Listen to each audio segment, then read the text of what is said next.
Olá, pessoal, sejam bem-vindos. Eu sou a professora e psicóloga Renata Massalai. Hoje eu vim falar para vocês, eu vou compartilhar aqui na nossa tela, sejam todos muito bem-vindos.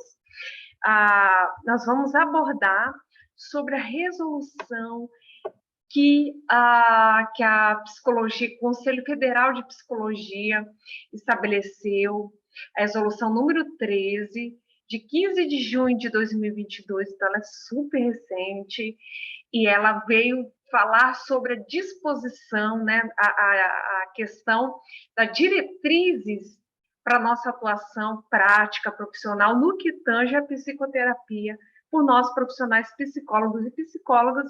Então é importante que nós profissionais a gente venha se atualizar para seguir essas orientações, nós que trabalhamos na prática clínica, e também os estudantes, alunos de graduação de psicologia, que são os nossos futuros colegas aí de profissão no mercado.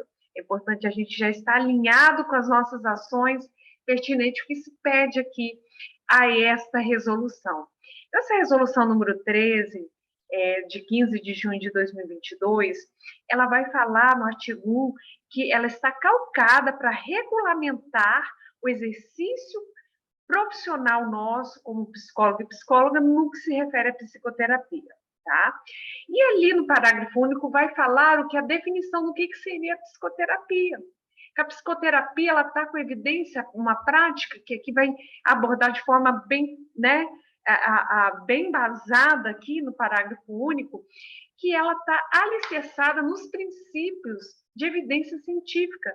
Então, dentro da psicologia não se aceita nenhuma prática que não esteja reconhecida pelo Conselho Federal de Psicologia, que não esteja pautada aí nos princípios éticos e aquilo que o nosso órgão da autarquia ali, que é o Conselho Federal de Psicologia, nos propõe, que é uma prática científica, antes de tudo, tá? Que ela é sustentada por esses conceitos aí, conhecimentos teóricos, técnicos ali, que está fundamentado na ciência, antes de tudo, e que está também, antes de tudo, o princípio ético aí sendo norteado nas ações.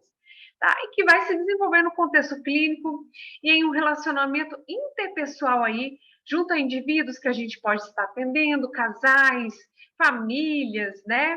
Existem grupos também, fora a psicoterapia individual, em grupo, e que vai bater sempre na nossa porta, no consultório, com uma demanda, solicitando aí a saúde mental, né? E assim a gente ajudá-los a resolver as situações de conflito, resolver transtornos, né? Ajudá-los a lidar e trazer a saúde mental para esses pacientes que estejam passando em conflitos, seja na área familiar, nos casamentos, individualmente, ou que apresente aí transtornos psíquicos, tá? Conforme o Manual Diagnóstico Estatístico de Transtornos Mentais, que é o DSM-5, ou a Classificação Internacional de Doenças, o CID-11, que é o nosso livro de cabeceira, né, para a gente estudar as questões dos transtornos mentais. Pessoal, na seção 1 vai falar sobre os princípios e sobre os deveres que nós, psicólogos e psicólogas, né, dentro da psicoterapia, dentro da psicologia clínica, a gente precisa ter dentro ali do consultório. Como que tem que ser o nosso dever, qual o princípio que tem que nortear a nossa atuação na área clínica profissionalmente. Vamos lá? Então, no artigo 2 fala que ao prestar o serviço de psicoterapia, nós psicólogos, a gente tem que fundamentar nos seguintes princípios, tá? Primeiro, promover a liberdade, né? Promoção da liberdade, da dignidade, da igualdade, da integridade do ser humano, apoiada nos valores, o quê? Que vai embasar a Declaração Universal dos Direitos Humanos e o Código de Ética Profissional do Psicólogo. Então, pessoal, essa resolução número 13 da psicologia, sobre a psicoterapia, ela vai falar que é o nosso dever como psicólogo clínico é o que? Prestar os serviços em psicoterapia calcados nos direitos humanos. promover a liberdade, promover a dignidade, promover a igualdade, a integridade, a proteção daquele ser que está ali e precisando de cuidados da sua saúde mental. Tá? Então, ela vai estar apoiada nessa Declaração Universal dos Direitos Humanos e também vai estar casada com o quê? Com o nosso Código de Ética Profissional do Psicólogo, que foi aí né, validado esse código em 2005, foi feito para nós nos nortear nas nossas ações. Tá? A segunda parte desse artigo 2 vai falar o quê? Na linha 2. Que o nosso direito e dever dentro da psicoterapia enquanto profissionais psicólogos, promover a saúde e a qualidade de vida, de modo que contribuir para a eliminação de quê? Para a eliminação de qualquer forma de negligência, discriminação, exploração, violência, crueldade, opressão. Então, o nosso dever ali, pessoal, nosso princípio é se algum paciente está apresentando ali algo que venha violar a segurança, né? Pacientes ali, vão dar exemplo, que esteja sofrendo vítima de crueldade, tortura, violência psicológica, violência sexual, risco de suicídio. Nesses casos, a gente viu que no artigo 10 do Código de Ética vai falar sobre esse princípio, né, a quebra do sigilo profissional. Ela ocorre justamente nessas questões que vão ferir os direitos humanos, no qual o nosso paciente está vulnerável socialmente, né? Então, sabendo que o artigo 9 é aquele artigo que ele vai também se enveredar aqui nessa resolução 13, né, de 2022. O sigilo profissional permanece aqui na psicoterapia para essa resolução número 13. Mas o que eu quero falar aqui? Existe a questão no Código de Ética Profissional, no artigo 10, que vai falar sobre os quesitos, o quanto que ocorre a quebra do sigilo profissional. Então, no caso, por exemplo, aí, em que ocorre esses riscos ali, né, a vida do nosso paciente. Então, a gente não pode ser, em hipótese alguma, quem quiser pode só reportar, entrar lá baixar o Código de Ética, ler o artigo 10 e fala dessa quebra. Nós devemos, sim, conforme o artigo 9, proteger ali toda a privacidade, a proteção do nosso paciente, não falar fatos que ocorrem dentro do consultório, falas dos pacientes, histórias, contextos, narrativas, né? A gente deve sempre proteger o que fica no consultório, fica ali, sigilo pactuado com o nosso paciente.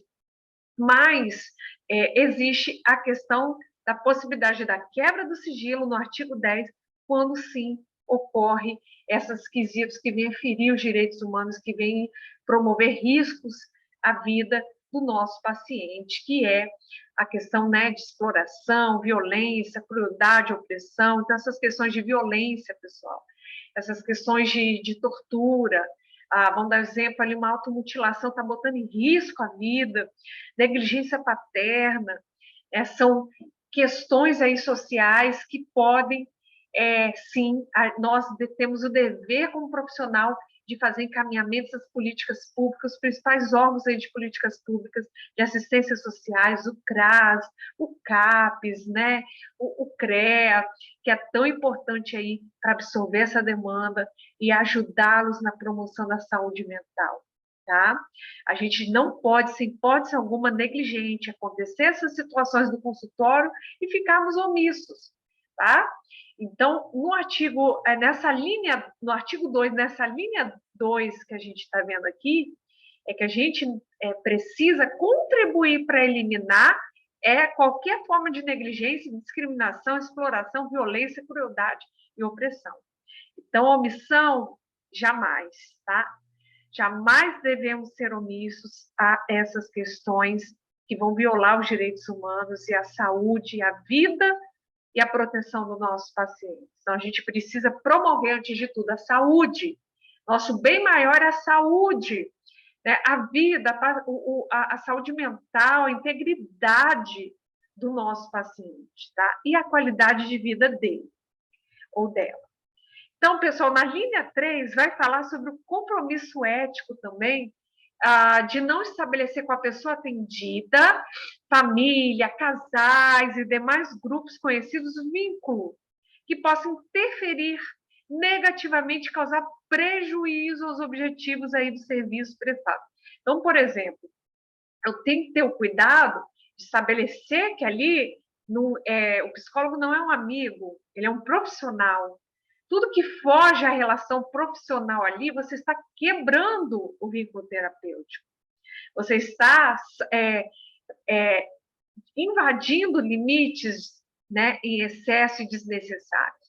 Porque o nosso objetivo ali é saúde mental. Então, quando você quebra esse vínculo, se ocorre, estabelece, a gente sabe, não pode o psicólogo, a psicóloga ter relacionamento ali com o paciente. Se você vê que o paciente está gerando algum sentimento que é fora do que é, né, ali aceito para uma relação saudável, você precisa imediatamente interromper este atendimento, encaminhar a outro profissional, psicólogo e psicóloga.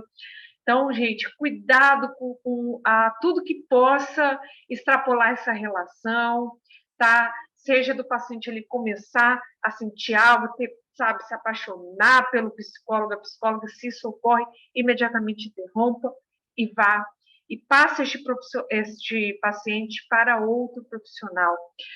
Amizade também, né? Por exemplo, vou lá, eu atendo o paciente X, me chama para ir para o aniversário dele, eu vou lá. Frequento os aniversários do meu paciente. Não. Não é recomendado que você tenha esse tipo de vínculo, tá? Fico ali, chamo para sair, chamo para ir para o barzinho, chamo para sair com os amigos, vou para o shopping. Não é recomendado, pessoal, porque isso vai causar prejuízos aos objetivos aí do serviço prestado, vai se perder, vai ter inversões de papéis, e aí vai comprometer toda a cientificidade, todo o manejo, o objetivo ali, que é a promoção da saúde mental, tá? Lembrando que o psicólogo não é um amigo, ele é um profissional calcado na ciência para promover a saúde mental.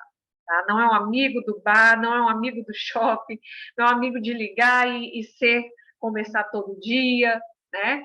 Então, a gente precisa estabelecer esses limites, principalmente para a proteção da nossa profissão, e não a banalização da nossa profissão, né? Ser confundida como amigo, ser confundida como conselheiro, porque psicologia não é nada disso. Psicologia é ciência, e para isso a gente tem que se comportar conforme diz todo este regimento, toda essa norma técnica que estou explanando com vocês. Aqui no artigo 2, na linha 4ª, vai dizer o quê?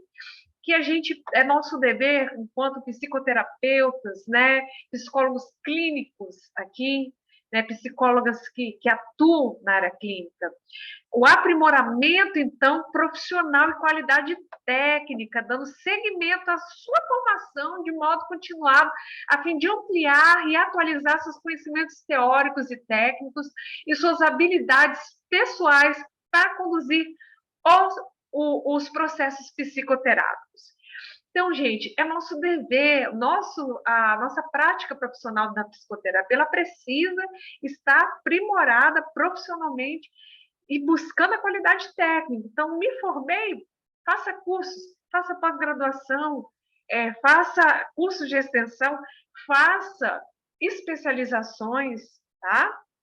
Se você quer trabalhar na área clínica, faz especialização na área clínica, na abordagem que você quer, para dar um atendimento de qualidade, né? Primorando por isso. Então, o exercício da formação, gente, é continuar. Não é que eu me formei, peguei o diploma e acabou, não. A continuidade do estudo é para sempre. A psicologia, o tempo todo aqui, a gente está vendo novas normativas, novos conhecimentos sendo agregados, e quem não se qualifica fica obsoleto. E também perde-se aí a qualidade. A gente tem que pensar, antes de tudo, na vida ali do nosso paciente, a qual a gente está sendo conduzido a sempre promover a saúde mental, tá? Pessoal, outra questão também, no artigo 2, na linha 5ª, diz o quê? consideração da dimensão interdisciplinar, integral e interseccional, né, das relações humanas. Então, a gente tem que considerar dentro da psicoterapia que eu estou atendendo ali um paciente, mas existe o quê? Por exemplo, estou atendendo a criança que está com dificuldade de aprendizagem, mas existe uma dimensão interdisciplinar. Né? Eu tenho a pedagogos, eu tenho que considerar como é que é o rendimento das crianças na escola, né? Perguntar com o consentimento dos pais, né? Aos pedagogos, como que é o rendimento, como é que o aluno se comporta na escola. Então, essas ações, após sempre o consentimento dos pais, a autorização deles, tá? Então, a gente precisa ter essa visão, dessa dimensão interdisciplinar. Então, o paciente, por exemplo, depressivo, ele nunca está sozinho, tem que fazer, muitas das vezes, investigar ali as pessoas que lidam com este paciente, o psiquiatra que cuida deste paciente para ter informações que possam ali, de forma integral, você cuidar e promover um tratamento cada vez mais assertivo, cada vez mais com informações que possam contribuir para a saúde deste sujeito. Tá? Aqui na linha sexta diz que o conhecimento do campo científico do profissional da psicologia como base para a prática psicoterapêutica. Então, o que ele calca? Que é dever, né, que nosso, a fundamentação da psicoterapia, ela tem que estar bebendo a fonte do campo científico, né, no que tange a psicoterapia. Então, eu vou lidar com a psicoterapia, eu vou estar lidando com a psicologia clínica, né, ou psicoterapia, né, tanto faz a nomenclatura, ou psicologia clínica, ou psicoterapia, o importante é que eu vou trazer o que? O conhecimento dentro do campo científico, tem que beber da fonte da ciência, sempre com evidência científica, tá? Então, no artigo 3º também vai falar o seguinte, nós falamos agora sobre os fundamentos e sobre os deveres ali de nós, profissionais psicólogos clínicos. No artigo 3º diz o quê? Ao prestar serviço de psicoterapia, nós psicólogos, a gente deve, na linha 1, estabelecer contrato verbal ou escrito com a pessoa atendida ou responsável legal, que evidencie direitos e deveres das partes, inclusive no que se refere à possibilidade de interrupção do serviço a qualquer momento. B, condições, objetivos, honorários, frequência, tempo de sessão. C, impossibilidade de fazer previsões taxativas de resultados. D, modalidade de atendimento, observando a regulamentação específica. Informação de que os serviços psicoterapêuticos prestados devem ser registrados. Então, o que quer dizer nesse artigo 3? Foi várias informações, né, pessoal? Então, é nosso dever ali, ao prestar serviço da psicoterapia, psicologia clínica, fazer um contrato, verbal ou escrito. Eu sugiro, recomendo fazer tanto verbal quanto escrito para formalizar ali na relação terapêutica, tá? E aqui está abordando, né? A gente precisa, então, é nosso dever, conforme essa resolução 13 de 2022, a gente precisa, então, estabelecer esse contrato verbal ou escrito com a pessoa atendida. Se for criança, com quem é que eu faço? Com o pai, com a mãe, um representante legal ali, né? A tutela da criança. Ok? E aí, nesse contrato, aqui ele está dizendo no artigo 3º o que tem que ter. Precisa falar dos direitos, dos deveres, né? Então, o que é direito do paciente? É direito dele o quê? Ser atendido, né, pontualmente, se precisar desmarcar, ser avisado com antecedência. Você vai pontuar as questões ali nessa relação que existe entre o psicoterapeuta e o paciente, tá? E o que seriam os deveres, né, das partes, né? Por exemplo, o paciente não pode, né, por exemplo, ali, os deveres, pegar o contato pessoal do psicólogo. Os agendamentos devem ser feitos pelo telefone corporativo da empresa. Tá? Então, assim, para estabelecer os vínculos e saber o que pode, o que não pode, os limites, estabelecer ali como se dará essa relação dentro da psicoterapia, ok? E também tem que estar abordado nos direitos e deveres, por exemplo, ali, né, a gente vai abordar, né, a possibilidade de interrupção, por exemplo, a qualquer momento. Se você precisar de sair, isso tem que deixar claro, olha, no momento, né, quando, por exemplo, o paciente não se interromper, ele precisa avisar um dia de antecedência, você que vai estabelecer tantas horas de antecedência, dias de antecedência, você que vai estabelecer. Ele precisa avisar que não poderá dar continuidade, assim como também o psicólogo, né, vai falar, olha, em caso o psicólogo ser impossibilitado de atender, ele vai precisar informar e passar para um outro profissional, encaminhar o outro psicólogo, que estará cuidando da demanda e que terá todas as especificidades, né, toda especialidade para atender o caso, né. Então, tudo isso tem que estar escrito e falado também verbalmente para o nosso paciente. Ali, as condições também que vai ter na terapia, os objetivos, né, da saúde mental, isso tudo tem que estar discriminado, os honorários, qual o valor, né, qual o dia do mês que vence, o pagamento, se vai ser na hora que você vai cobrar, vai ser cartão, tudo isso tem que estar especificado, pessoal. Frequência também, tempo de sessão, se faltar, paga, se faltar, não paga, como é que acontece, tá? Cada um tem uma forma ali de trabalhar, então isso precisa estar claro, para evitar qualquer conflito. Não sabia que era assim no seu consultório. Aí isso minimiza conflitos que possam ocorrer, tá? Então, deixe isso bem claro, gente. Antes de iniciar a terapia, antes de começar qualquer terapia, faça esse contrato. Alinhe os direitos e os deveres conforme as premissas que estão aqui colocadas e que eu estou explicando para você. Outra coisa importante também, você colocar nesse contrato e falar também verbalmente, né? É impossibilidade de fazer previsões taxativas de resultado, por exemplo. Você vai deixar claro, ó, aqui eu não curo a ansiedade das pessoas, eu não curo a depressão em tantas sessões, isso é errado, dentro da nossa profissão a gente não pode fazer previsão taxativa de resultados, tá? Por exemplo, né, psicólogos que vêm e falam, vem cá que eu vou curar o autismo. De forma alguma, gente, isso é totalmente antiético e também na ciência a gente sabe que o transtorno do espectro do autismo não possui cura. Vários artigos, evidências científicas, né, reportam isso. Então, cuidado, essas previsões taxativas de resultado, isso desmerece, desqualifica a nossa profissão, isso realmente vem para banalizar a nossa profissão, né? Então, muito cuidado, porque a gente responde eticamente pelo que a gente faz dentro do consultório, tá?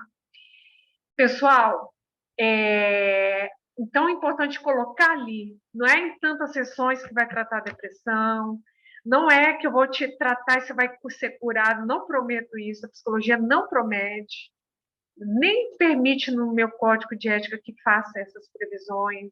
Então, isso tem que ser muito clarificado com os pais, com os pacientes que você vai atender, tá? A modalidade de atendimento vai ser presencial, vai ser online? Se for presencial, siga os regulamentos que falam sobre o modo presencial de atendimento psicológico. Vai ser virtual, então siga o regimento Conselho Federal de Psicologias Normativas, que fala como que deve ser a psicoterapia de modo online, quais os cuidados que deve ter, quais são as normativas, e siga esses preceitos que o Conselho Federal propõe. Então, isso precisa também deixar claro aí no contrato, vai ser online ou vai ser presencial esses atendimentos? Que dias que vai ser? Que horas da semana? Tá? E a linha E fala informação que o serviço psicoterapêutico prestado deve ser registrado. Então, o que você precisa pontuar também nesse contrato? Que vai ter o prontuário, que cada atendimento vai ter a escrita ali, né, que existe essa resolução 001/2009 do Conselho Federal de Psicologia, que vai falar sobre a obrigatoriedade de registros aí documentais na nossa prática profissional.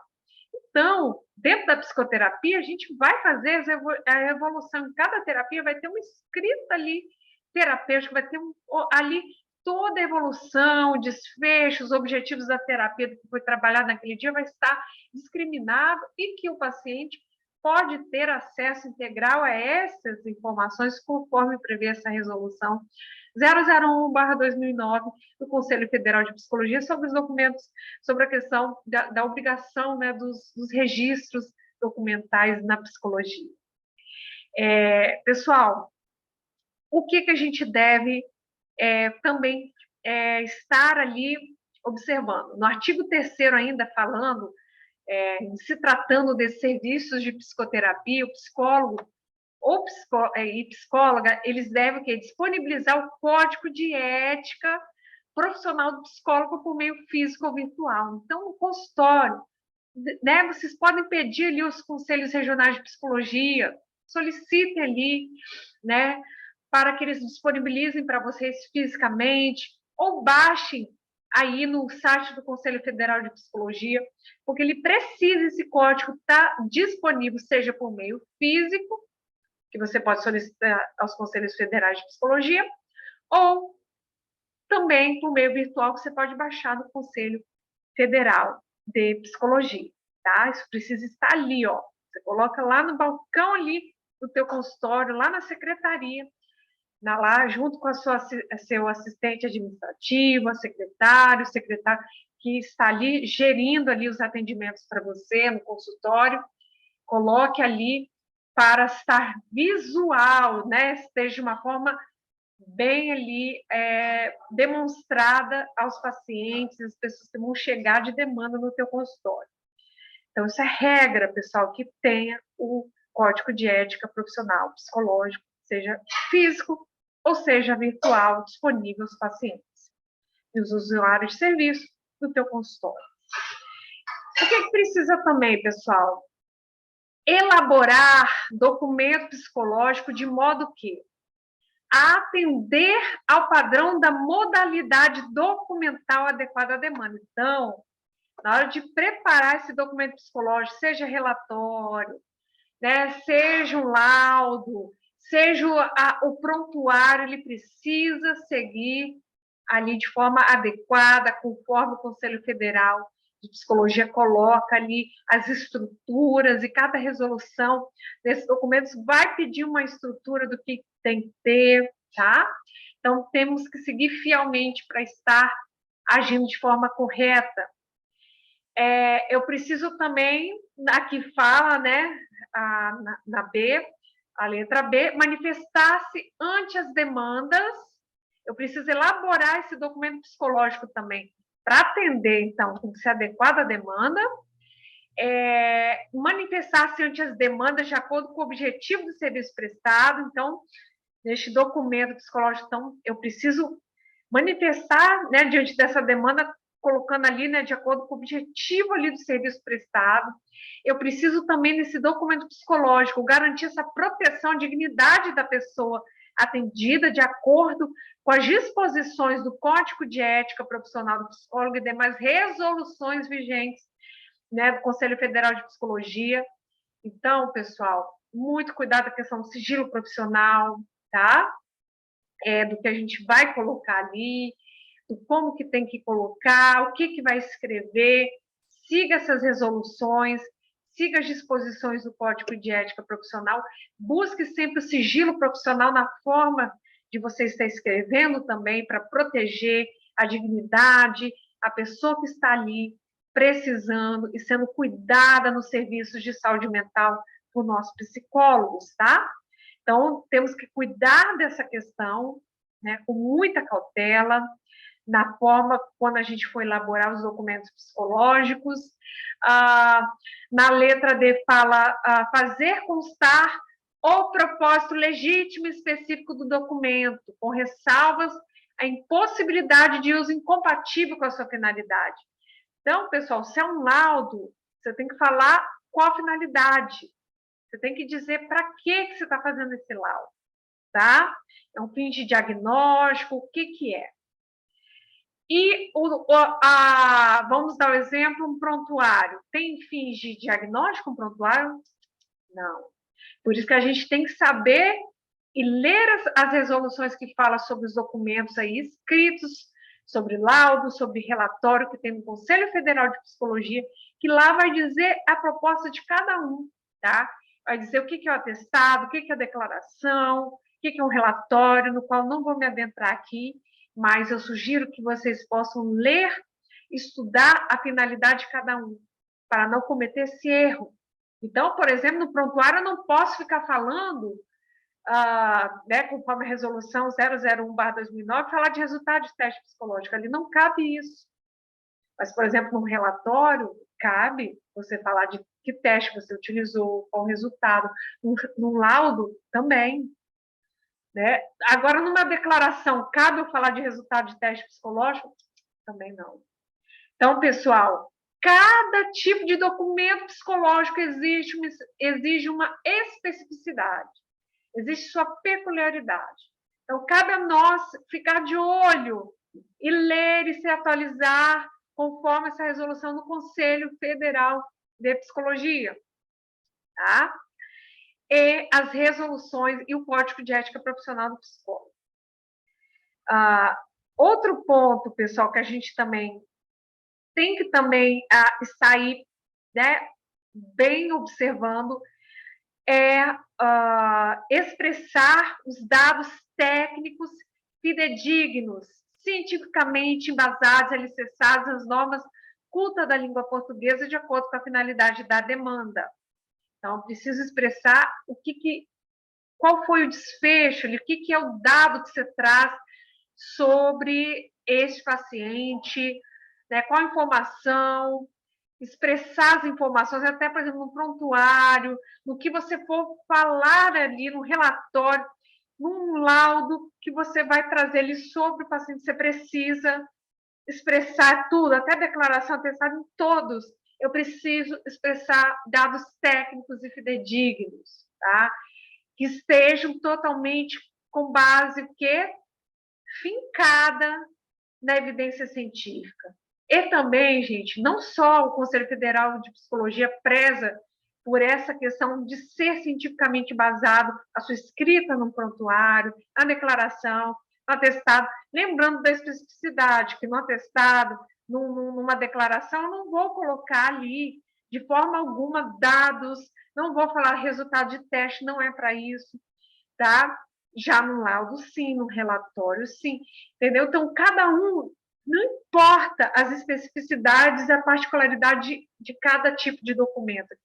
O importante aqui, o que está reportando para a gente? Toda essa escrita, seja de atestado, declaração, relatório, laudo, o que for, precisa estar com base em evidência científica, ponto. E também precisa estar com essas normas na língua portuguesa culta, correta. Porque você escrever errado, você botar também erros de português ali, compromete a qualidade do seu serviço psicológico. É a tua imagem ali que está passando, né, algo que não está legal, né? Um profissional que, né, não está escrevendo, respeitando a norma culta da língua portuguesa, então também não fica legal para a imagem profissional. E precisa estar sempre de acordo com a finalidade da demanda. O seu discurso precisa estar alinhado com a finalidade da demanda que você está atendendo. Tá?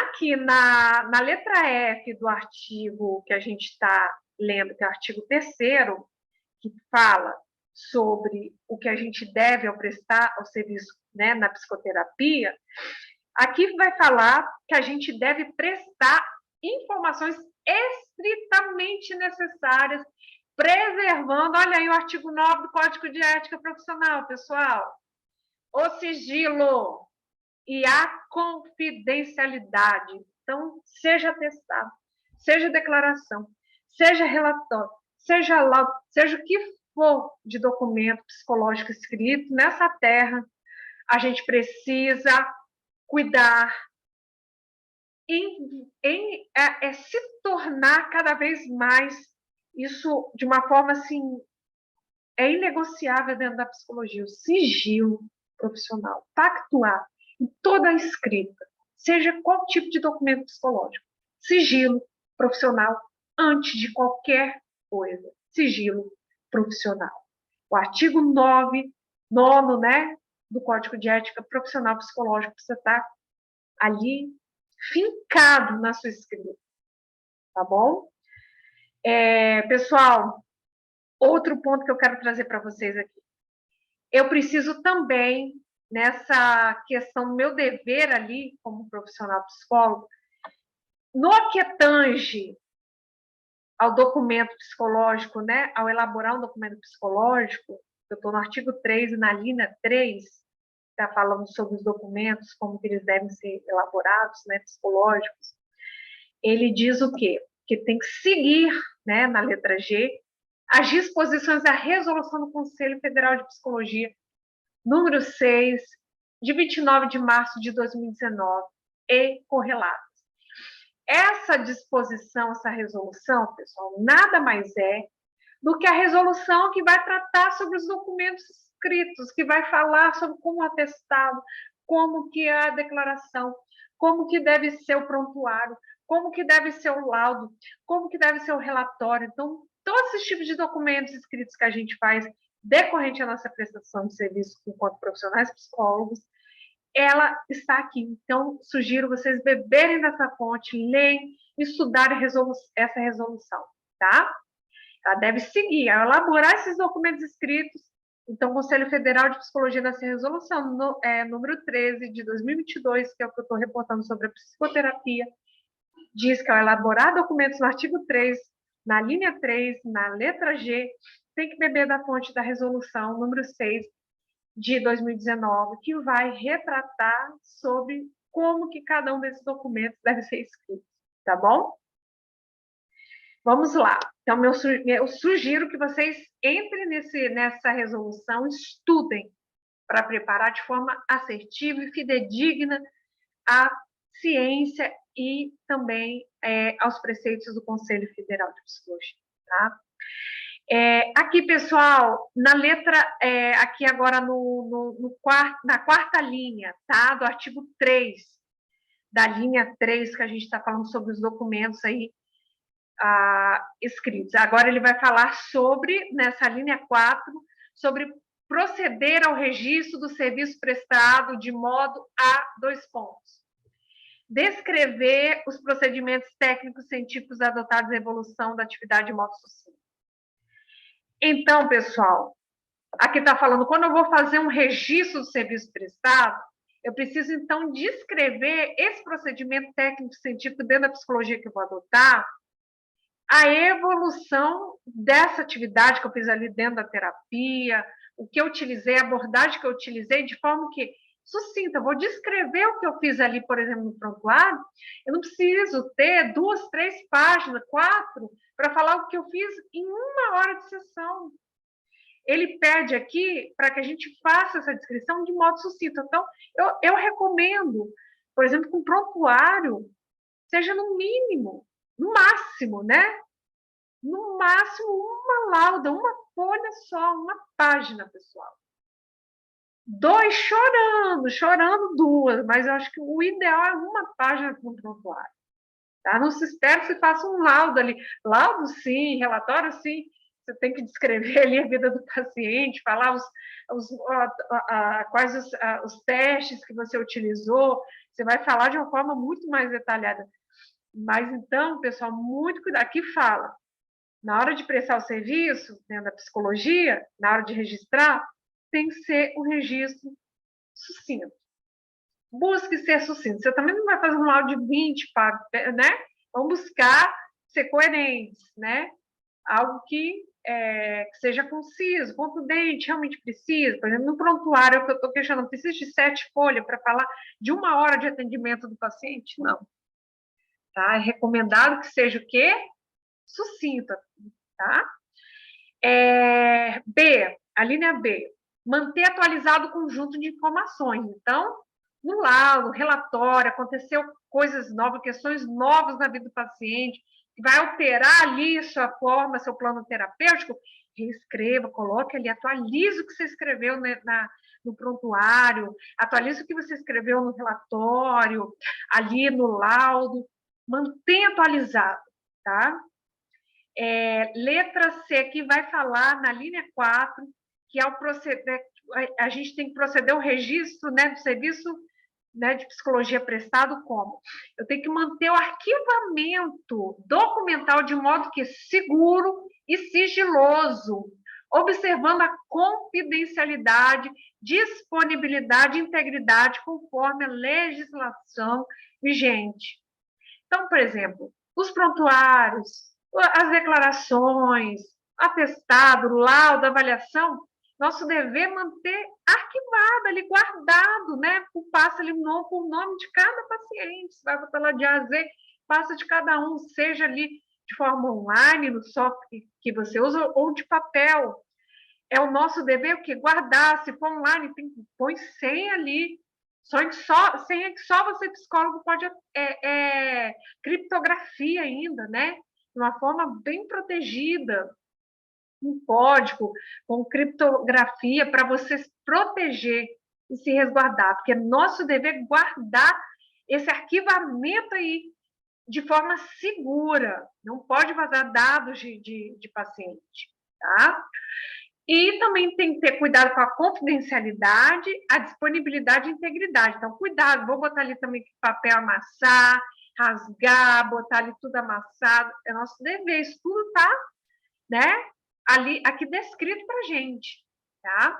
Então, por exemplo, se eu estou numa equipe multidisciplinar, ali o que for, eu trabalho com outros psicólogos, que for, mas tem outros profissionais da área, eu só vou usar ali o que é meu, né, dentro da minha especificidade, eu que tenho que guardar, eu que tenho que zelar pela proteção desses documentos psicológicos, é meu dever. E aqui na linha 4, na letra D, pessoal, está falando que eu preciso seguir as disposições da resolução do Conselho Federal de Psicologia número 1, de 30 de março de 2009, e vigentes, que é o quê? Que é aquela resolução que fala sobre a obrigatoriedade dos documentos escritos na psicologia, que vai falar bastante sobre o prontuário, sobre as guardas desses documentos, tá? Que minimamente, que a guarda, né? Esses documentos devem ser arquivados por 5 anos, vai falar sobre várias questões. Então, leiam dessa resolução também no que tange, que pede ao registro de serviço prestado, que ela vai falar de forma específica sobre isso, tá?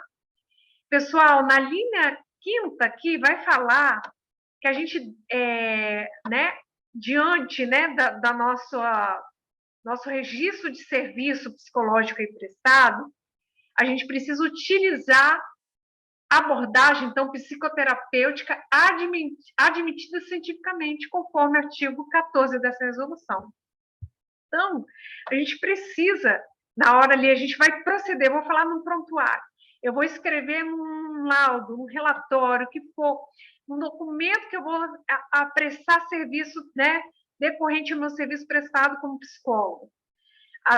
A gente precisa, então, fazer esses documentos usando a abordagem psicoterapêutica que está reconhecida cientificamente pelo Conselho Federal de Psicologia. Tá? Então, se eu vou usar, por exemplo, a abordagem comportamental, eu vou escrever no prontuário os termos que referem-se à área comportamental. Se é psicanálise, eu vou usar o que eu utilizei conforme essa abordagem da psicanálise. Foi Gestalt, é humanista. Use, porque são abordagens que estão cientificamente respaldadas e adotadas pela psicologia. Tá? Isso precisa estar claro, essa linguagem que está consoante à abordagem que você segue, é importante estar descrita ali no laudo, no relatório, no prontuário que você vai fazer, tá bom? E na linha sexta diz que eu preciso proceder aos encaminhamentos. Então, nesse documento escrito, neste serviço prestado que eu faço e que eu faço o registro ali, documental do meu paciente, eu preciso falar dos encaminhamentos, inclusive multiprofissionais, conforme a necessidade do caso. Então, para ser um paciente com atraso de linguagem, eu vou botar o quê? O encaminhamento para que ele procure um fonoaudiólogo, uma fonoaudióloga, para tratar essa questão de uma apraxia da fala. É uma questão que não compete ao nosso tratado, vamos fazer encaminhamento. O paciente aparecer com depressão, encaminhe, então, para um psiquiatra. Tá? É o nosso dever fazer isso, inclusive multiprofissionais. O paciente tem seletividade alimentar, encaminha para o nutricionista, encaminha para um terapeuta ocupacional para tratar essas questões, né, de seletividade alimentar. Tá, joia? Então, cada caso tem problemas motores, leva para a fisioterapia, encaminha para o fisioterapeuta.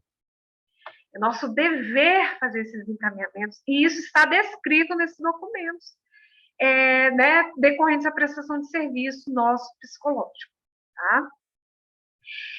Na linha que eu falei quinta, sexta, agora vamos para a sétima, fala que eu preciso assumir responsabilidade profissional somente por atividades para o qual esteja capacitado pessoal teórico e tecnicamente. Então, por exemplo, se eu nunca trabalhei com a área de pacientes ali, pessoas que são usuários de álcool e drogas, eu vou lá trabalhar nessa área. Eu nunca atuei, não sei nem como agir como psicóloga nessa área, nunca fiz essa atuação. Não posso. Não posso entrar numa clínica que antes se capacite, faça cursos, se especialize para dar segurança e não prejudicar esses pacientes, tá? Então, só posso assumir responsabilidade por aquilo que eu esteja capacitado para fazer. Isso é muito sério, tá?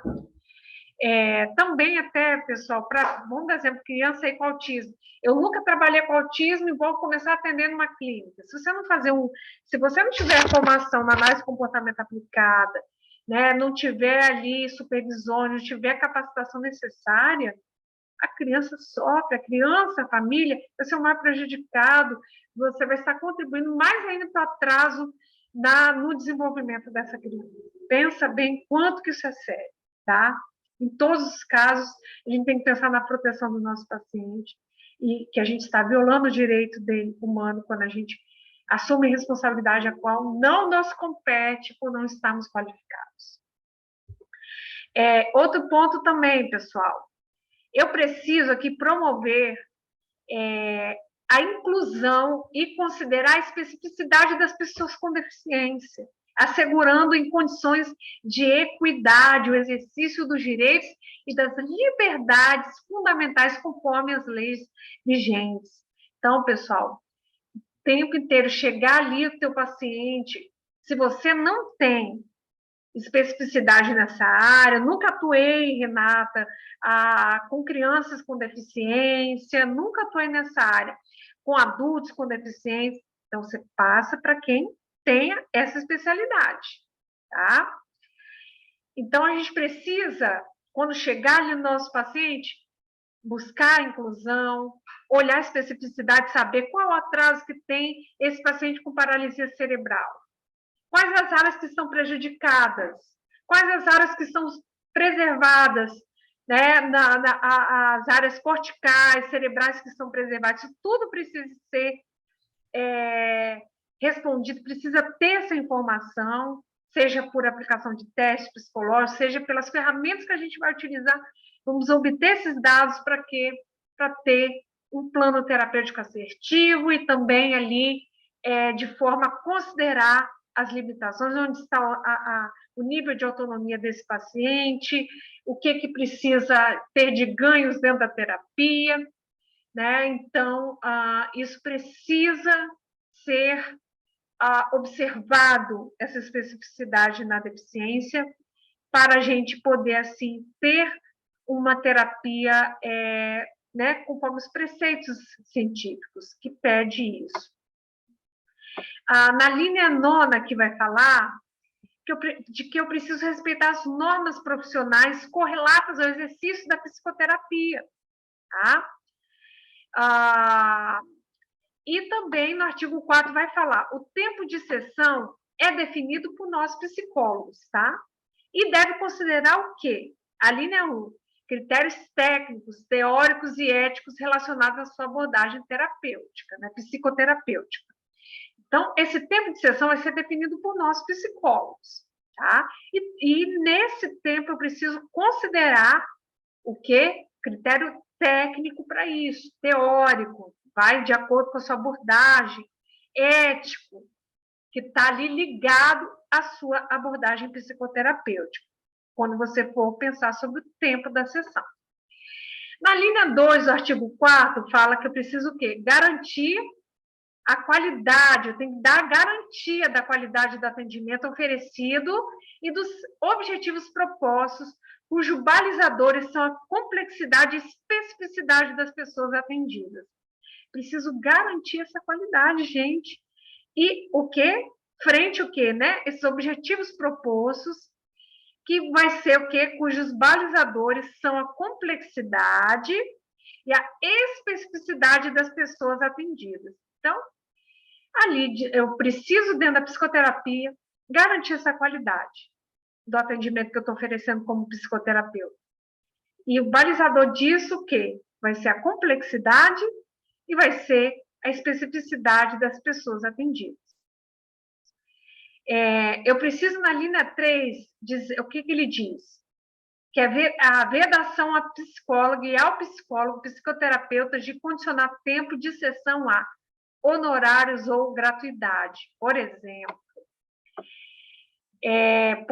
eu pego o paciente ali e falo, como o meu atendimento é de graça, então o meu tempo vai ser 20 minutos só para você. Não pode fazer isso, tá? É vedado fazer isso. É isso que no artigo 4º, na linha 3, está dizendo, que é vedado eu condicionar o tempo de sessão a honorário ou gratuidade. Um exemplo que também, né, por exemplo, honorário.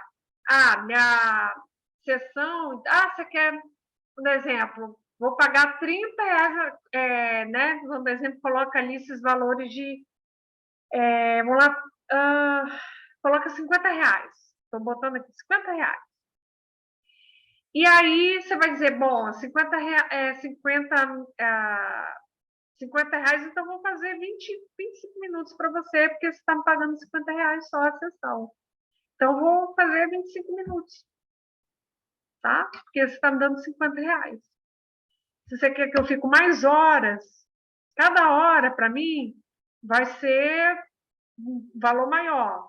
Vai ser R$100 cada hora aí, isso, entendeu? Se você ficar mais horas, eu vou cobrar mais, se você ficar menos horas, eu vou cobrar. Então, quer dizer, não posso condicionar o tempo ao honorário ou gratuidade nessa sessão. Não posso. De graça, então, vai ficar só 15 minutos. Não pode. É 15 minutos? Então, tá, deixa por R$30, porque é só 15 minutos mesmo. Não pode. Isso é vedado, ok? Na linha B diz que também em relação ao volume de atendimentos. Então, por exemplo, eu tenho ali vários ali para atendimentos, que é comum, por exemplo, ocorrer em plano de saúde, tem uma alta volume, e aí eu vou continuar o tempo, vai ficar 30 minutos cada um para me atender uns 8, 10 pacientes ali, por exemplo. Não posso, tá? Condicionar esse tempo de sessão a volume de atendimentos. Né? Então, por exemplo, cada um, se eu tenho 10 pacientes, lá no plano de saúde eu vou pegar, vou atender, vai ficar 30 minutos só, cada sessão, para me atender a demais pessoas. Não pode. Aqui na letra C, na linha 3, fala exigências institucionais contrárias aos critérios estabelecidos no inciso 1 e 2.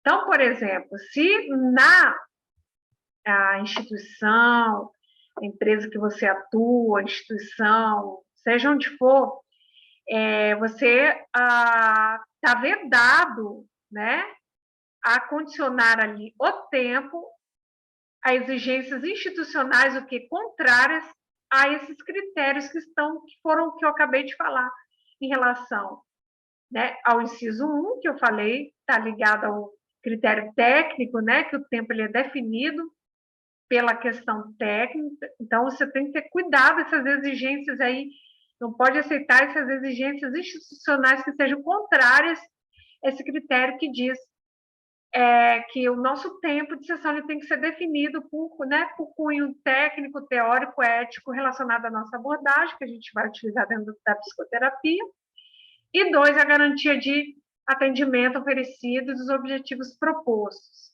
né, cujos balizadores são a complexidade e especificidade das pessoas atendidas. No artigo 5º vai falar a divulgação de serviços de psicoterapia pelo psicólogo, né, ele deve estar em conformidade com o Código de Ética Profissional do Psicólogo, com as regras de sigilo estabelecidas pela profissão. Então, na hora que eu for divulgar minha clínica, divulgar meu consultório, eu preciso pensar muito bem que tem que estar em conformidade com o Código de Ética Profissional, principalmente no que tange esse sigilo. Não posso ali. Existe uma nota técnica que a Conselho Federal de Psicologia emitiu recente também, sobre a divulgação de serviços de psicologia, né, nas mídias sociais. Então, por exemplo, lá vai dizer, quem puder ler, não vou destrinchar ele agora, mas ela fala, a gente não pode ficar filmando o paciente, pedir depoimento dele, botar na rede social, não pode, a gente tem que assegurar o sigilo, botar dados de informação de laudo, de resultado, de documento escrito, de fala de paciente ali nas mídias, não pode de forma alguma, tem que ter seu nome, tem que ter ali, se você é formado, colocar que é psicólogo, tem que colocar o seu CRP ali. Então, essa norma vai falar só sobre isso, é bem bacana, sugiro todo mundo destrinchar, tá? Porque hoje está cheio de psicólogos aí nas mídias sociais, e foi ótima essa resolução para botar normas, para não virar bagunça, né? Não falar o que quer, porque tudo que a gente fala ali vai estar sendo o quê? Observado pelo Conselho Federal de Psicologia Regional, para que a gente, né, prezar pela nossa proteção da nossa profissão. Pessoal, aí vai dizer o seguinte, um parágrafo único, né?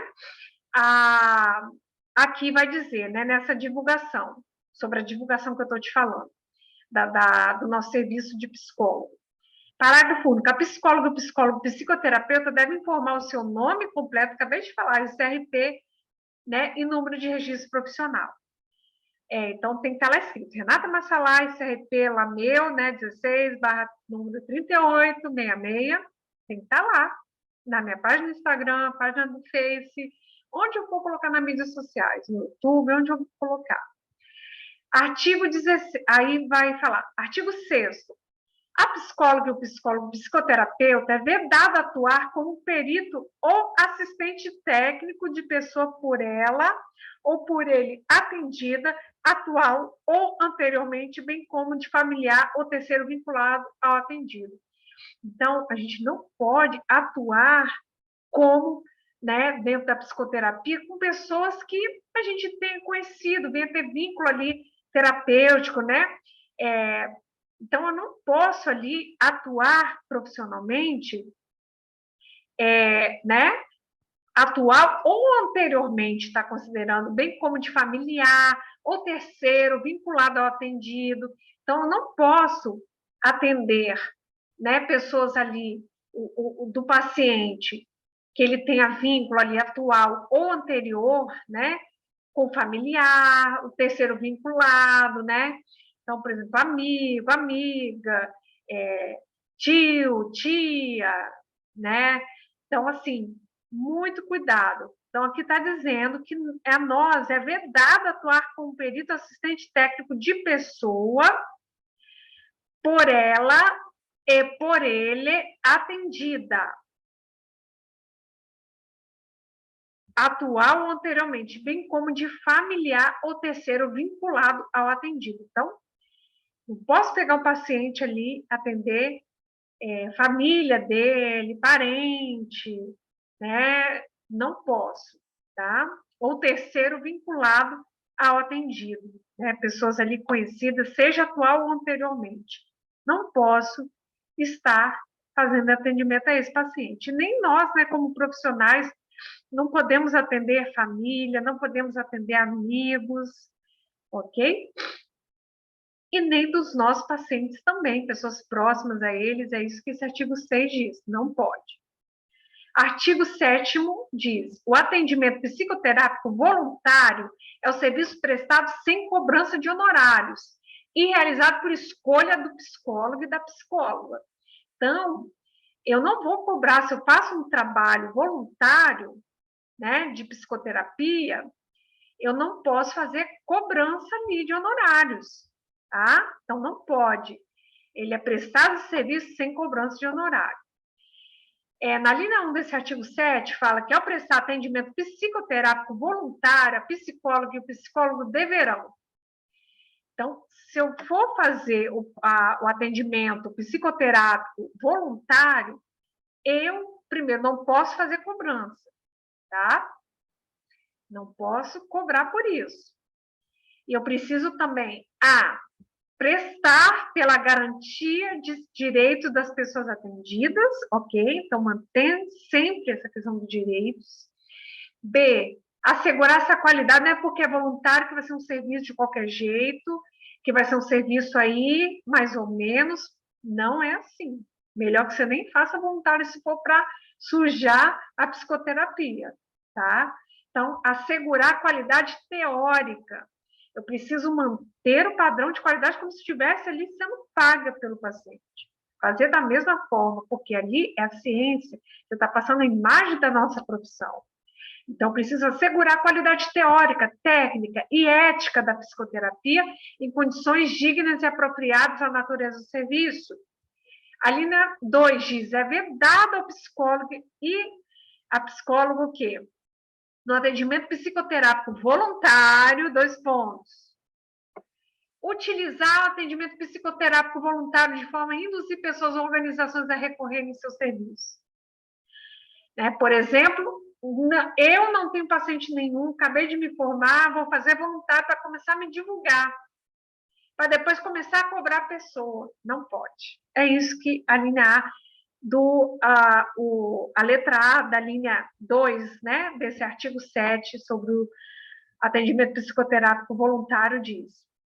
Pessoal, no artigo... Na letra B diz também que é proibido no atendimento psicoterápico voluntário alterar a natureza voluntária da prestação de serviço. Então, se você é voluntário, você deve manter sendo voluntário, não alterar essa natureza de ser voluntário na prestação de serviço, tá? Não pode alterar. Se você trabalha com voluntário, você vai manter voluntário sem cobrar. Não pode alterar esse tipo de natureza de serviço. Artigo 8º. Na atividade de supervisão e orientação em psicoterapia, a psicóloga e o psicólogo devem, a linha 1, estar regularmente inscrito no respectivo Conselho Regional de Psicologia. Então, nós, vamos dar exemplo aqui, né, profissionais psicólogos, a gente está fazendo supervisão e orientação de psicoterapia para psicólogo, né? E também para alunos de graduação de psicologia. Então, a gente precisa estar sempre o quê? Sempre inscritos, pagando as anuidades corretamente, sempre no nosso Conselho Regional de Psicologia. A linha 2 diz ter experiência como psicoterapeuta. Então, como que eu vou dar supervisão sem ter experiência na psicoterapia, na psicologia clínica? Não tem como, precisa ter essa experiência que vai garantir a capacitação pessoal, teórica e técnica compatível com essa atividade, com certeza. Na linha 3 fala, zelar para que a psicoterapia praticada por estagiários e estagiários sob suas responsabilidades mantenham qualidade técnica, rigor ético e esteja de acordo com as regulamentações vigentes. Então, na linha 3 fala o quê? Eu preciso zelar para que os alunos de psicologia, de graduação de psicologia, para que os psicólogos ali que, né, façam supervisão ali, que eu dê supervisão para psicólogos que atendem, né, na psicologia clínica, que faz a psicoterapia também, zelar para que possa estar ali, que a psicoterapia praticada por eles, pelos estagiários, alunos, os próprios psicólogos formados que pagam por supervisão de psicoterapia, sob suas responsabilidades, mantém o quê? Zelar para que mantenha a qualidade técnica, o rigor ético, que esteja de acordo sempre com as regulamentações vigentes, tá? E informar as pessoas diretamente envolvidas no atendimento prestado por estagiários ou estagiárias que se trata de atividade educativa supervisionada. Então, por exemplo, nas instituições de ensino, eu preciso sempre informar ali, propriamente eu coloco isso sempre no contrato, tanto verbal quanto também escrito, que, né, no serviço de psicologia aplicada, ou clínica escola da instituição, vai ser feita terapia pelos estagiários, alunos de psicologia do período X, que estarão sendo supervisionados regularmente pelos psicólogos, docentes formados com experiência e qualidade técnica, né, para prestação de serviço de psicoterapia. Então, isso precisa estar claro, que se ele vai estar ali na instituição fazendo atendimento da psicologia, ela vai estar sendo feito por alunos de graduação de psicologia, né? Vai estar sendo feito por estagiários de psicologia. Isso precisa ser informado e sugiro que isso tudo seja também informado no nosso contrato terapêutico ali, o contrato de prestação de serviço.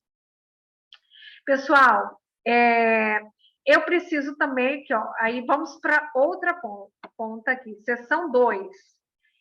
Quanto ao sigilo ali, pessoal, do psicólogo e psicóloga psicoterapeuta, o artigo 9º diz o quê? Que a psicóloga e o psicólogo psicoterapeuta no exercício profissional vai aplicar a regra do sigilo profissional que está previsto no Código de Ética Profissional do Psicólogo. Então, eu não posso, o paciente chega no meu consultório, ele está ali falando a vida dele, eu não posso espalhar a vida dele para pessoas que trabalham ali, né? Você não pode falar, você tem que guardar a vida desse paciente, não pode falar nada que está sendo falado ali, nada do que está sendo conduzido ali.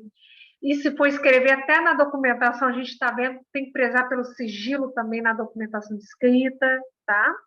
No artigo 10º também diz, em relação à possibilidade de quebra de sigilo, para assegurar o menor prejuízo, proceder a notificações compulsórias, depor em juízo, em outros casos previstos em lei, psicólogos e psicoterapeutas deverão prestar informações. Então, por exemplo, na questão de quebra de sigilo, que viola os direitos ali humanos, questão que está tendo risco de violência, está passando ali tortura, a gente não pode ser negligente, a gente tem que fazer encaminhamento para as políticas públicas, para o CAPS, né, para o CREA, para o CRAS, a gente tem que encaminhar para os órgãos de políticas públicas para proteção deste indivíduo que está em risco de suicídio, esse paciente que está ali sofrendo tortura, negligência paterna, ou quando também vem a questão de a gente ser notificada, depor em juízo.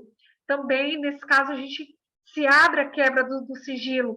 E aí, mesmo nessa quebra de sigilo aqui, diz que eu tenho que prestar informações estritamente necessárias, tá?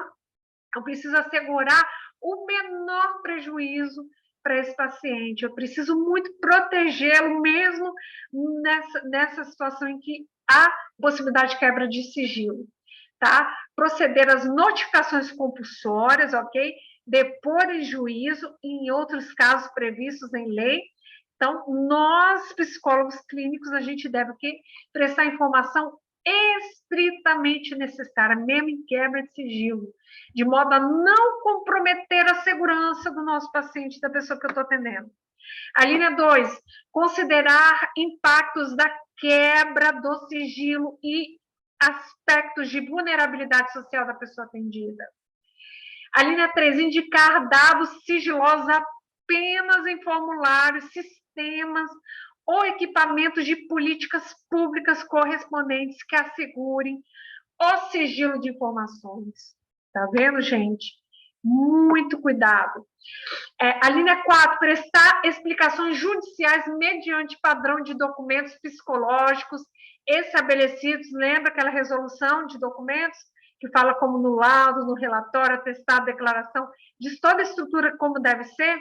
A gente tem que seguir nessas, quando a gente for depor ali em juízo, né?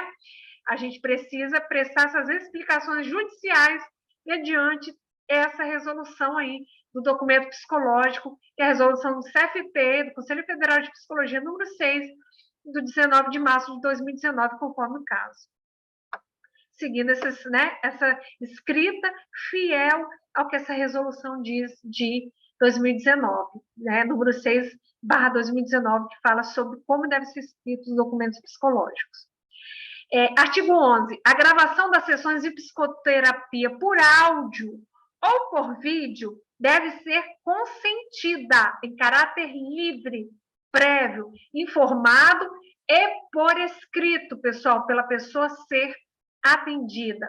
Então, o que acontece? É permitido, então, que haja essa gravação das sessões de psicoterapia por áudio ou vídeo, mas o quê? Tem que ser consentida, com consentimento do seu paciente, tá? Ou do responsável legal, no caso, crianças, adolescentes, né? Pais e mães. E responsáveis. Em caráter livre e prévio, tem que ser informado e também por escrito essa gravação em áudio e vídeo que você for fazer, tá? E deve ser o quê? A linha 1, no artigo 11, justificada pela finalidade ou pelo método de trabalho utilizado. Então, você vai sair gravando toda a sessão, toda e qualquer sessão. Isso precisa estar justificável. Tem que estar ali, estar alinhado com o método de trabalho, a sua abordagem pede isso, cientificamente é plausível o que você está fazendo, tá? Então, você precisa, nessa autorização por escrito que você vai fazer, o paciente precisa, então, estar justificando ali, ser justificada ali pela finalidade essa gravação que você vai fazer ou pelo método de trabalho utilizado, lembrando sempre que o consentimento do teu paciente ou responsável.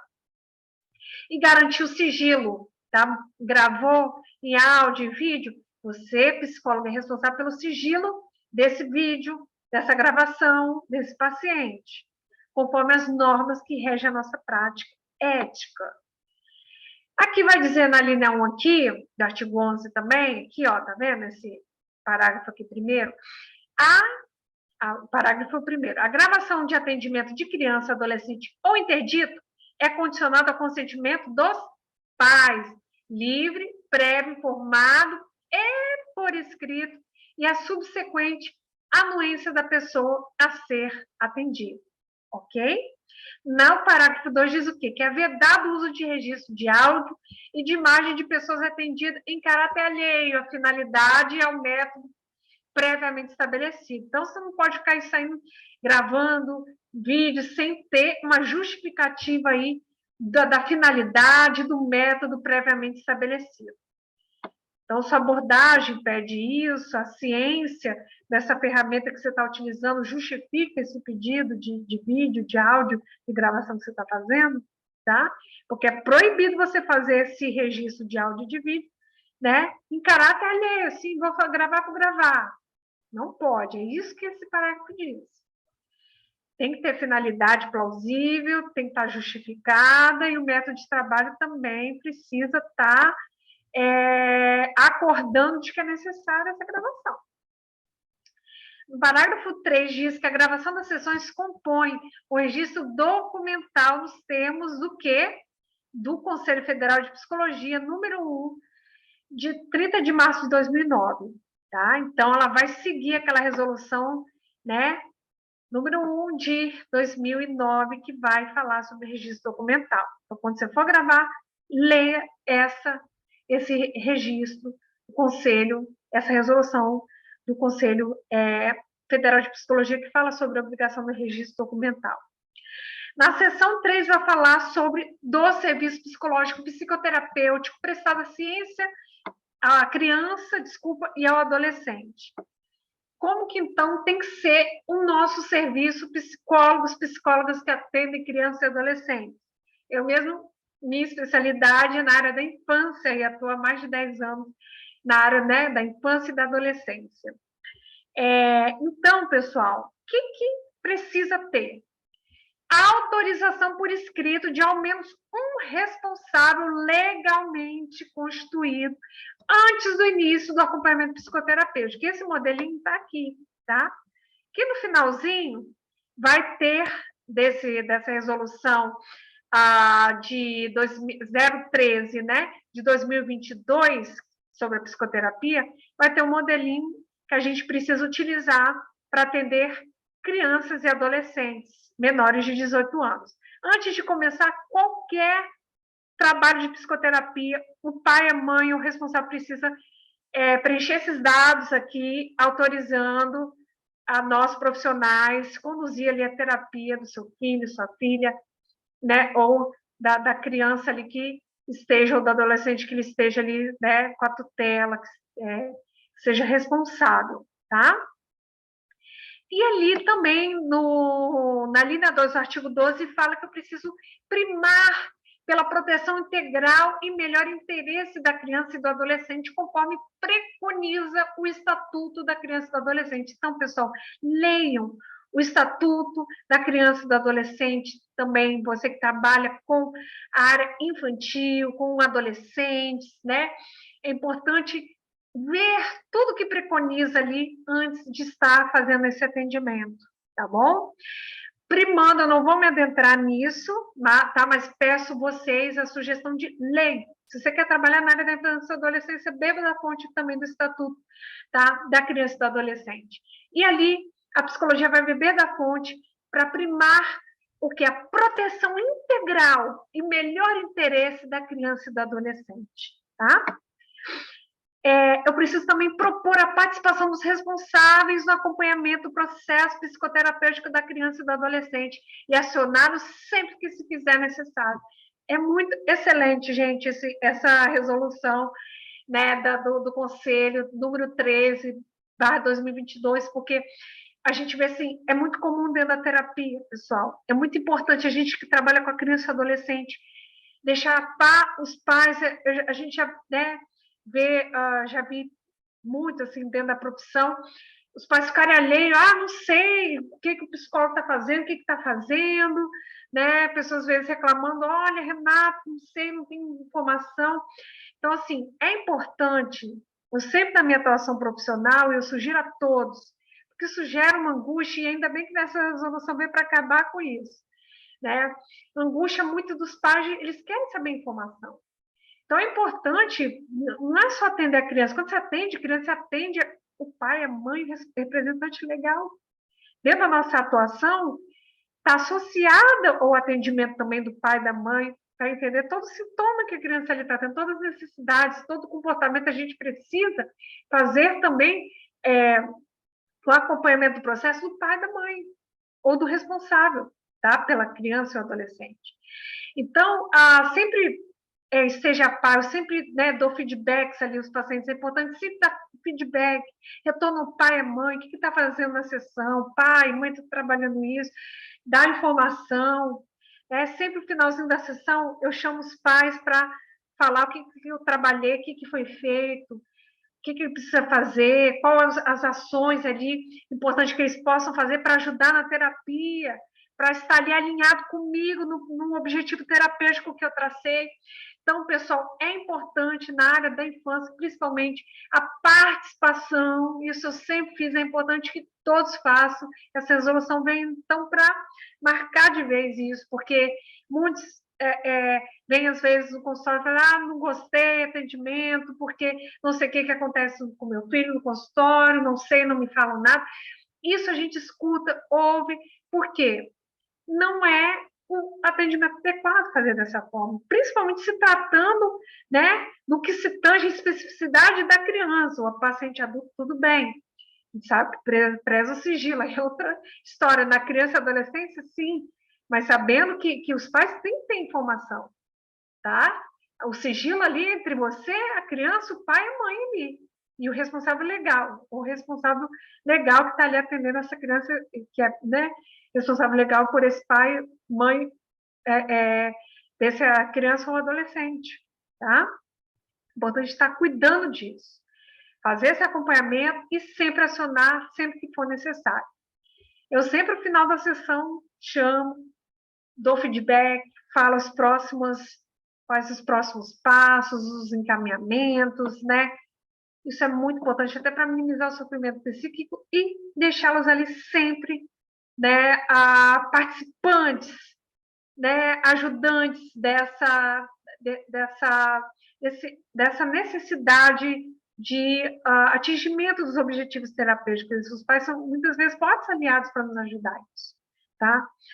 Artigo 13 vai dizer que a psicóloga e o psicólogo, psicoterapeuta, ao ter informação relativa à violência ou suspeita de violência perpetrada contra a criança ou adolescente, deverão preencher formulário de notificação obrigatória disponibilizado pelo Ministério da Saúde, encaminhá-lo ao Conselho tutelar ou autoridade competente de sua região.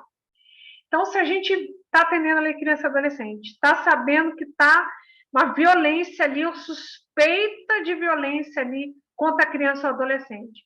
Então, eu preciso imediatamente fazer o quê? Preencher um formulário, tá, de notificação obrigatória que está disponibilizado no Ministério da Saúde e encaminhar ao conselho, encaminhar essa criança, esse adolescente ao conselho tutelar ou autoridade competente na região que você mora. Na seção, pessoal, quarta, vai dizer sobre os critérios ali para a utilização da abordagem psicoterapêutica. Vamos lá? No artigo 14 diz que a psicóloga e o psicólogo psicoterapeuta, no âmbito da abordagem que adota, tem autonomia para conduzir a prestação do seu serviço, tá? Desde que... Então, você tem, eu sou gestalt, eu sou humanista, eu sou a área da terapia cognitivo-comportamental, não, eu gosto da psicanálise. Não importa qual a abordagem que você siga, o importante é o que ele está dizendo no artigo 14. Nós temos autonomia para conduzir a prestação de serviço conforme aí a nossa abordagem que a gente vai escolher, tá? Desde que esteja garantido o quê?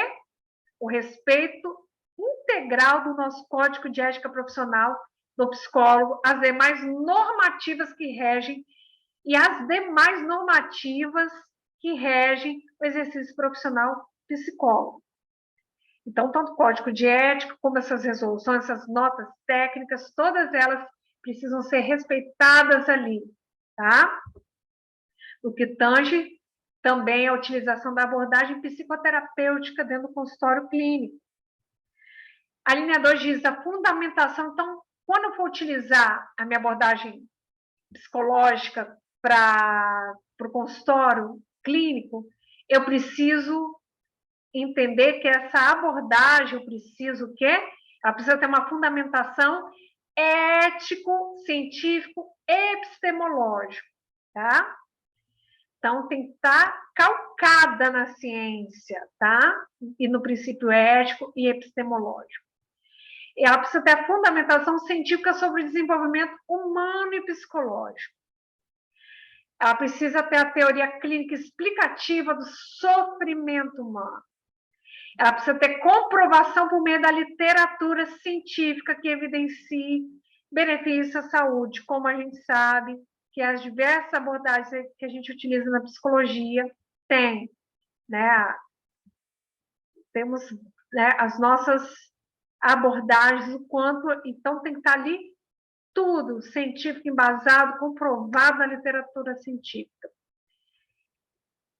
A aplicação também, essa abordagem, ela precisa estar também em consonância a aplicação em observância às diversidades humanas e realidades locais e requisitos formativos para a prática. Na seção 5ª, vai dizer sobre a organização do espaço psicoterapêutico. Como deve ser essa organização do espaço psicoterapêutico, pessoal? No artigo 15 diz que a psicóloga e o psicólogo devem compreender como espaço psicoterapêutico o campo relacional que se estabelece durante o processo, incluindo o ambiente, as pessoas envolvidas e a relação suscitada. Então, aqui no artigo 15 vai falar que a gente deve compreender esse espaço terapêutico como o quê? Como esse campo, né, relacional que vai se estabelecer nessa relação psicoterapêutica durante o processo, vai incluir o ambiente, vai incluir as pessoas envolvidas e a relação que vai se suscitar ali na relação terapêutica. Parágrafo único. O espaço psicoterapêutico ele deve atender às normas locais de segurança, né? Sempre ali conforme a vigilância sanitária, de acessibilidade, e aos protocolos sanitários, com a varalha de licença da prefeitura municipal, né? Temos que seguir todas as burocracias, tudo que é necessário para o seu funcionamento. E garantir o sigilo do atendimento prestado e a privacidade das pessoas atendidas nas diversas modalidades previstas, seja online, seja presencial, seja psicoterapia individual, em grupo, casal, familiar, criança, adolescente, idoso, jovem, não importa, isso é para todos. Artigo 16. É facultada à psicóloga e ao psicólogo a oferta de psicoterapia por meio das tecnologias da informação e da comunicação, em observância às normativas vigentes sobre o assunto.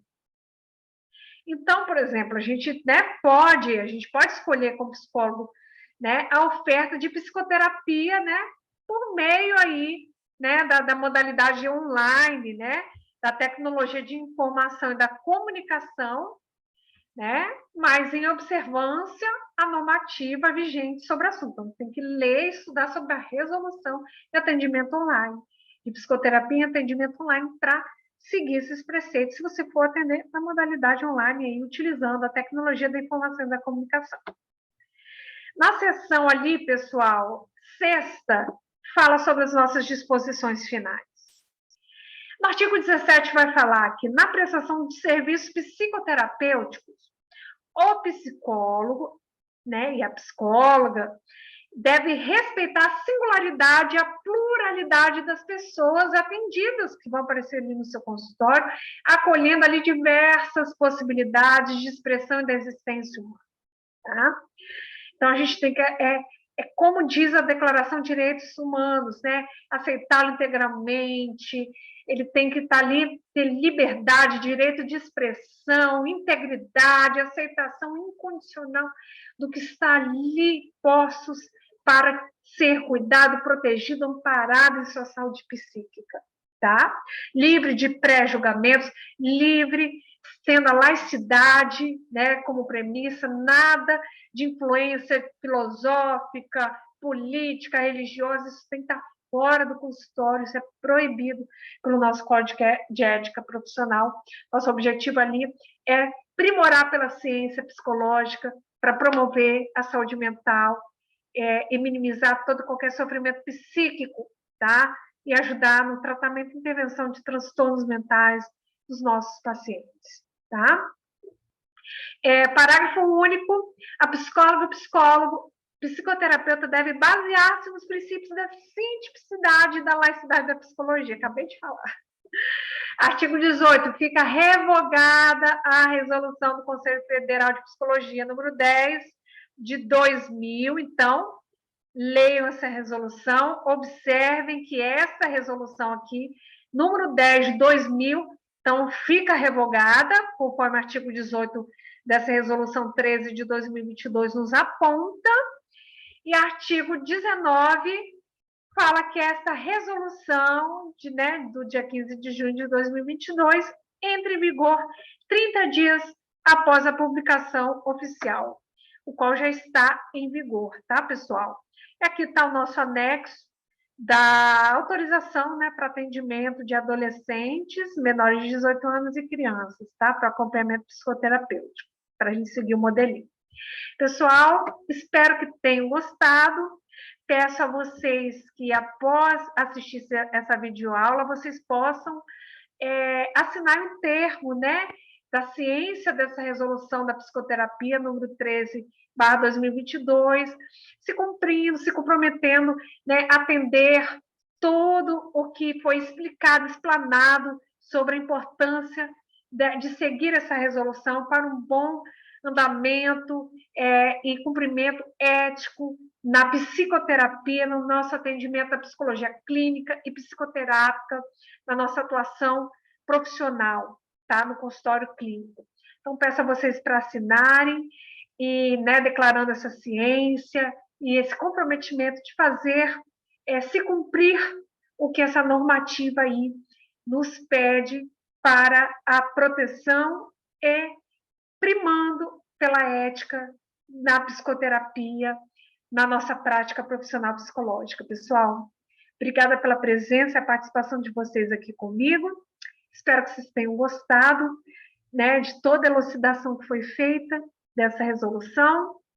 E até a próxima, pessoal. Tchau, tchau.